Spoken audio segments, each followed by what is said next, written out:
doggy. That dog wanted the smoke.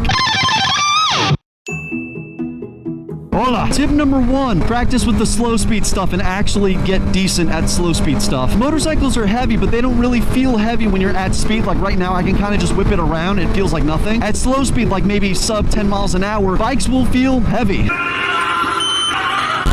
A lot of times when people set their bikes down, especially the first few times, usually it's slow speed stuff. I'm talking about braking mid-turn when you're doing like a really slow turn, not really being comfortable with the friction zone on your clutch. I'm not saying you have to go full Dan mode and like do like set up cones and like make a whole obstacle course in a parking lot, but also it's like, why not do that? I remember just from personal experience, one of the first times that I ever felt like I was gonna lose the bike, I was in a parking lot making a turn on the way to the gym, and this dude out of nowhere just started walking right in front of me. He didn't look. I hit my brakes, but I wasn't very smooth with my brakes, and it also was mid-turn, so the bike basically stopped in its tracks and I was tilted, so I had to like lunge my body so that it wouldn't fall. It's an embarrassing moment that you could completely dodge if you knew how to handle slow speed stuff, so that would be the first tip.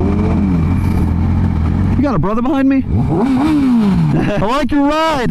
Yeah, second tip, ride consistently. Now for me, I don't own a car. All I have is a bike. So for me, it's an everyday thing. It's just like anything in life. The more you do something, the easier it'll get. You can look up tons of videos of how to like switch gears or learn like about the friction zone on your clutch or how to apply smooth braking. You can watch videos about all that stuff, but really you're not going to know how it is or how it feels until you actually get on a bike and start riding. So yeah, really try to put some miles on your bike. And they don't have to be long rides. I mean, you can go out for maybe even 30 minutes, just a road that you know, ideally a road that you know. You know, just get used to the feel of the controls on your bike because every limb is doing something. Your left hand's got clutch, your right hand's got front brakes, your left foot's got gears, your right foot has rear brakes. It's a lot to think about, and that's the thing. You have to get to a point where you don't think about it, because if you have to think about every little input that you're doing, you are going to be miserable. And that's how it kind of is when you first start riding. You're going to really overthink, and then after your first year, you're not going to be thinking like at all, which is the point you want to get to, kinda. But at least when you think the few thoughts that you will think, you will be thinking not about this, but about this. Because honestly, that's where all of your attention should be. Even the dash, like the speedometer and all that stuff. Once you get past a certain point in your riding, you're not really going to be looking at that too much. Tip number 3, when you get your first bike, it doesn't have to be new. I actually think you're better off if it's not new. But that being said, even though it's not new, don't get a piece of junk either. A lot of people try to get fixer-uppers as their first bikes. A lot of times it's just going to wind up stalling you, at least from what I've seen from my friends. It just stalls you, and then you're not riding. Get a quality bike, and that'll mitigate a lot of fear because you're not worrying that your bike's just going to shut off on you. Like if a car breaks down on you, sure, that's one thing, but like if your chain snaps or if your brakes fail, I mean, on a bike,